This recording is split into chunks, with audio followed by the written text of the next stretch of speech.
Good morning from Panhandle Outdoors with Winston Chester. Panhandle Outdoors, your source for fishing, hunting, and information for folks who enjoy the great outdoors. Now sit back, relax. It's Panhandle Outdoors.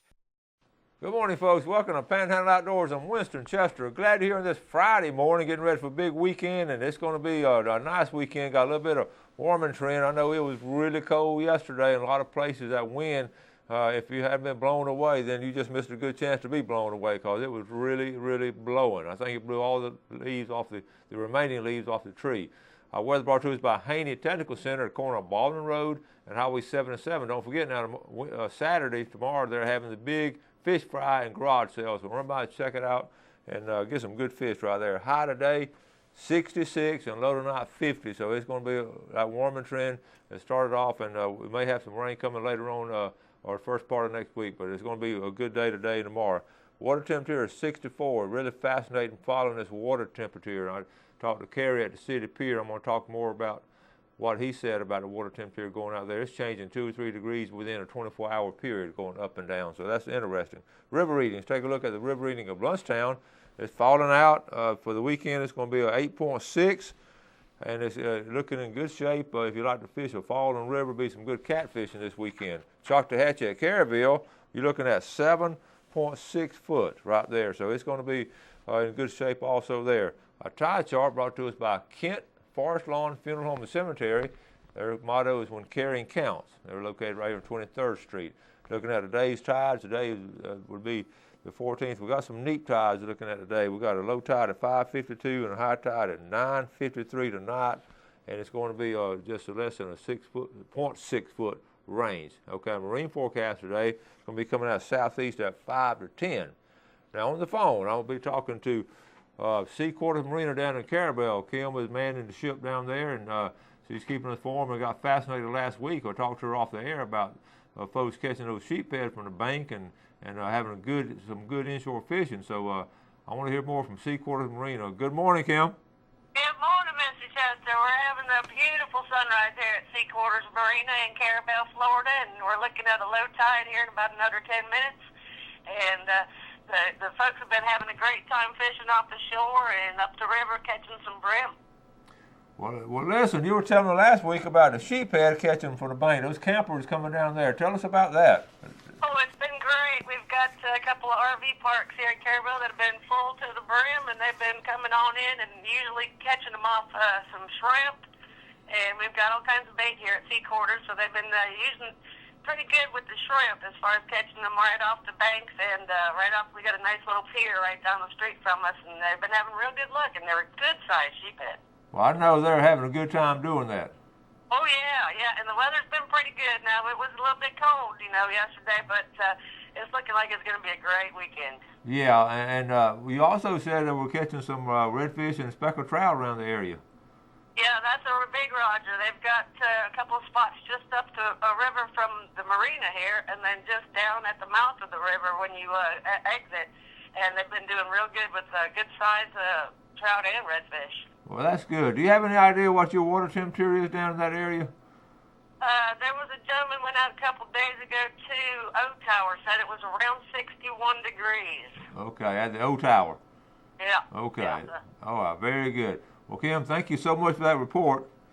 No problem. You have a great weekend. We're hoping to have one here, too. All right, you tell Miller we said hello. We certainly will. You got it. Hey, listen, hold on a second. I want to talk to you when we go off the air, okay? Sure. All right, folks, let's take this break, and we'll be right back.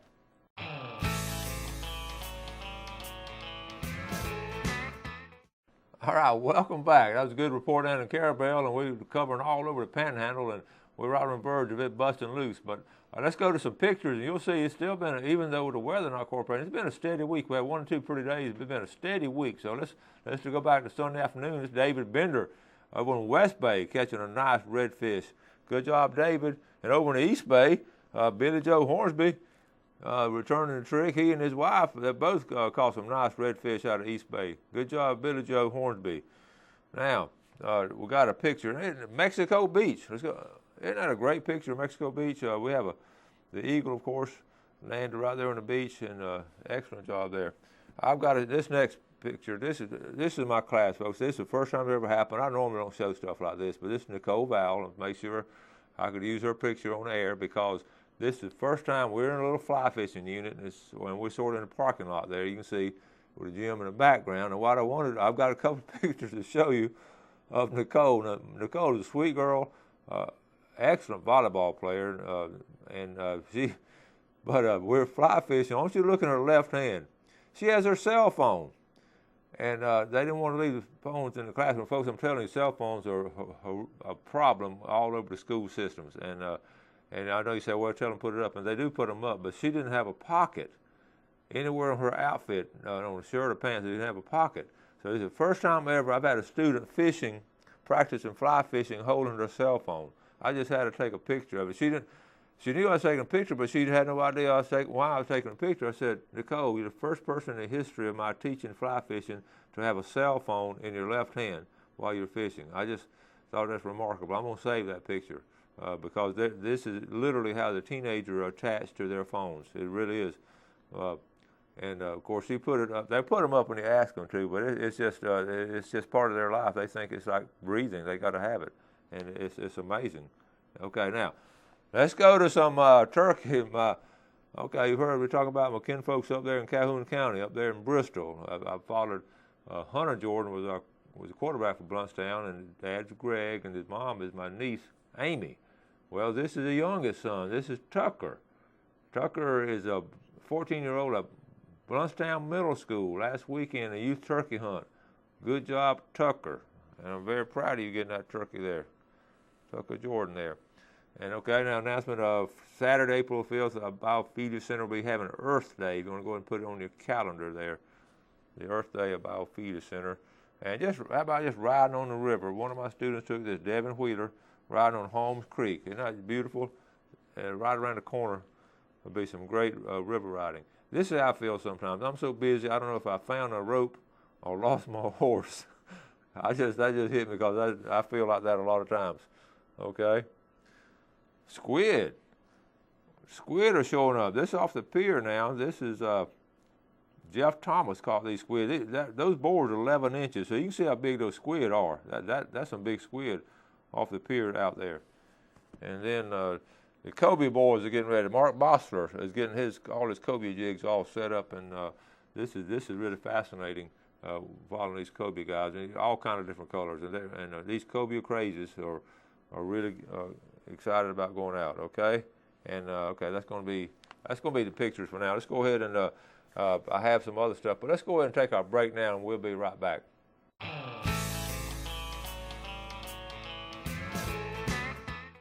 All right, welcome back. Let's go ahead and get our fishing game times brought to us by Mark Coward, Edgewater Beach Realty. We're going to do our fishing report later, so let me just hold it up right here. You can see the times.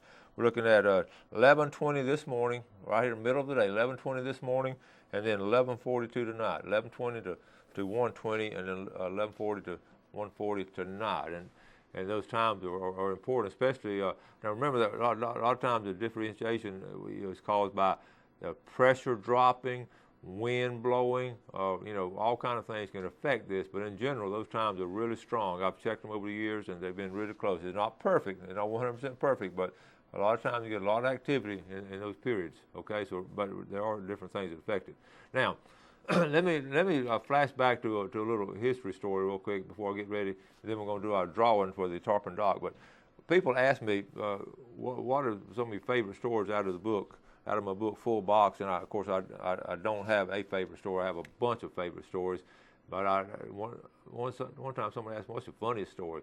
And the funniest story, I'm going to share that with you real quick because I think you'll appreciate it, came during my research, and it was funny to me, and what happened, see this folder right here? This is one folder, and you can see the name. I think you can see the name right here. It says Studebaker. Okay, that's the Studebaker folder. And all these are just, you can see, just copied articles and everything, researching Studebaker family. Well, Robert Lee Studebaker was a fascinating character. In fact, I put this boat right here.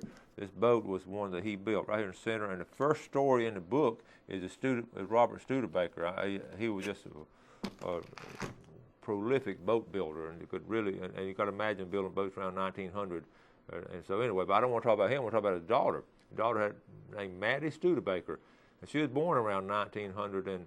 And I was looking in 1918 and 1919. What I was doing, in fact, I had this all set up to show you, but here's some of the articles and all, and I would highlight. You can highlight it, and I had it. But on the way to the TV station this morning, my folder fell out of the seat, so these all got mixed up again. So I'm just going to tell you from my memory what happened instead of showing it to you. But Maddie Studebaker became a school teacher, which was not that unusual at that point in time for young ladies like her.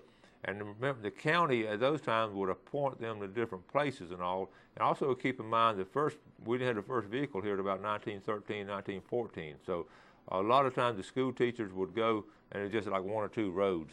So the school teachers would go to their job sometimes. They would be taken by some gentleman in a boat, especially if it was across the water, across the bay and all, like West Bay or in the Cromerton on the Tyndall Peninsula. The school teacher would be taken by a boat.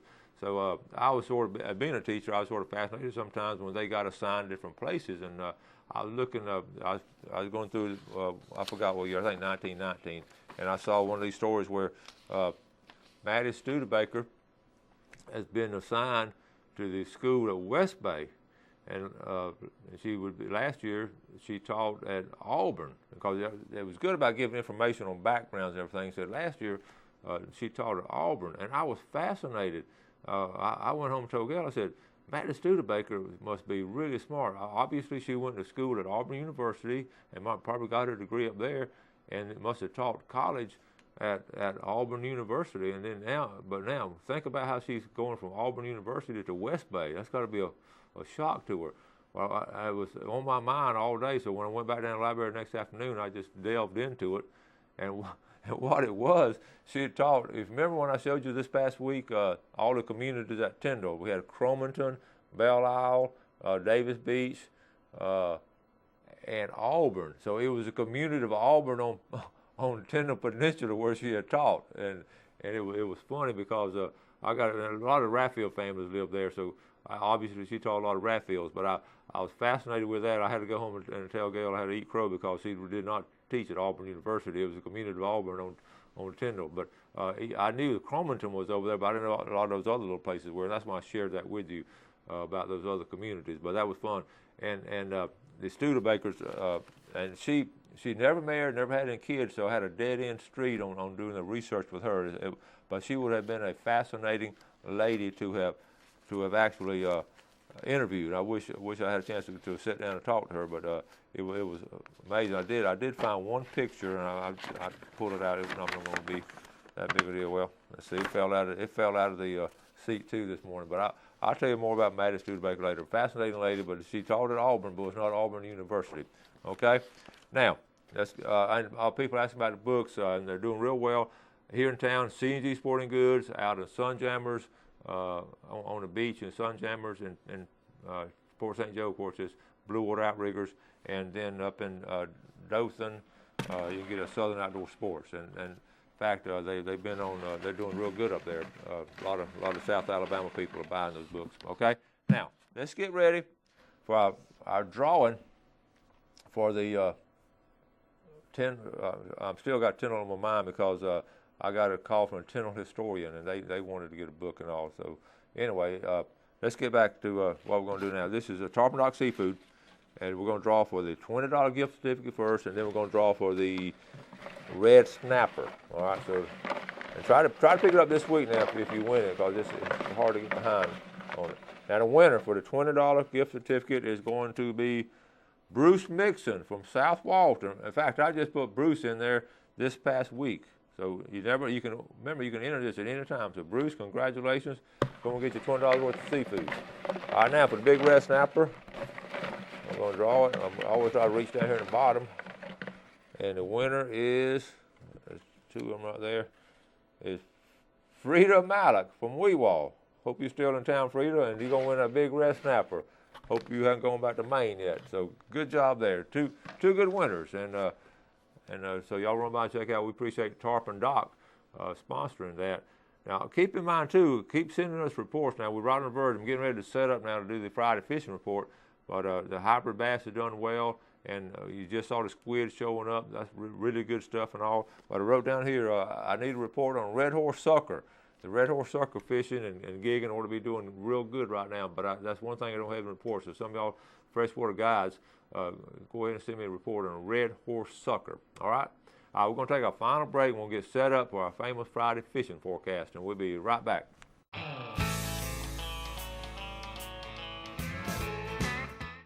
All right, welcome back to the famous Friday Fishing Report. Glad you're with us. We're going to wrap up the week and try to give you an idea where you can catch some fish this weekend. Brought to us by Tarpon Rock Seafood, and we'll start on an eastern viewing end down in Franklin County at Carabel at Sea Quarters Marina.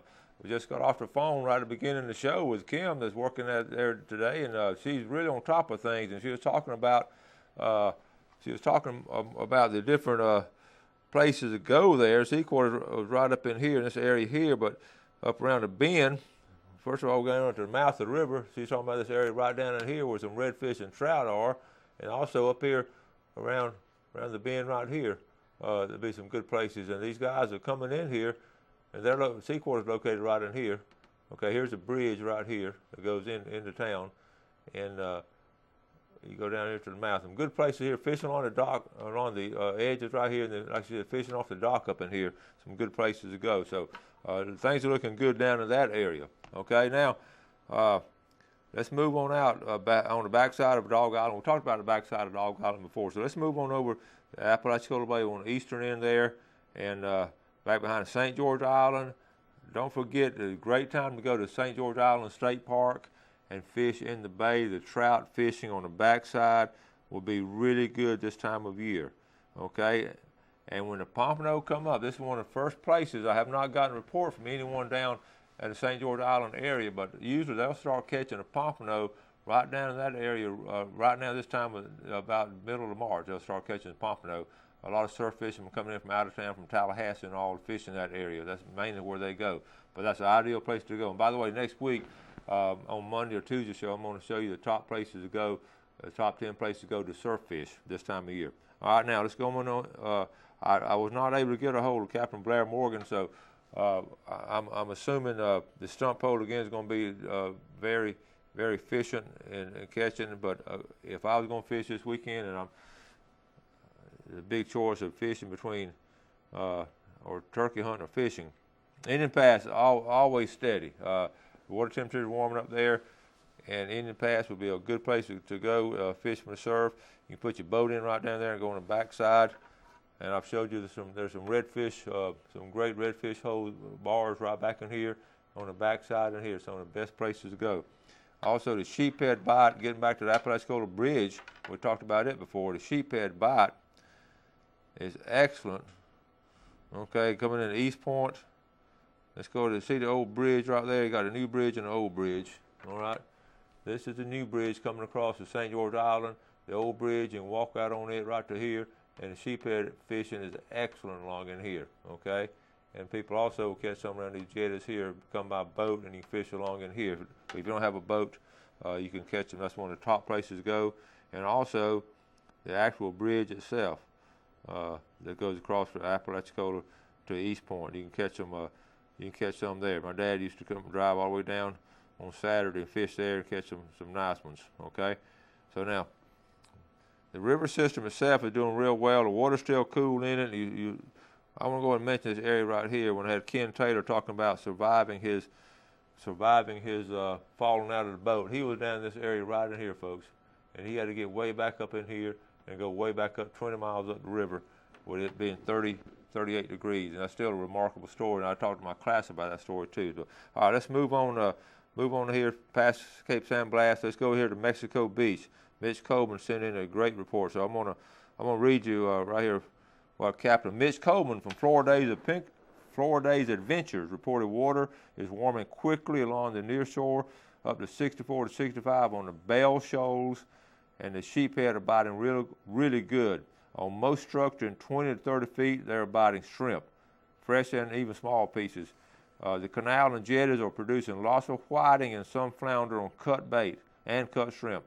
Some pompano have been reported on the Tyndall side of the jetties, and some small Spanish at the Mexico Beach Pier.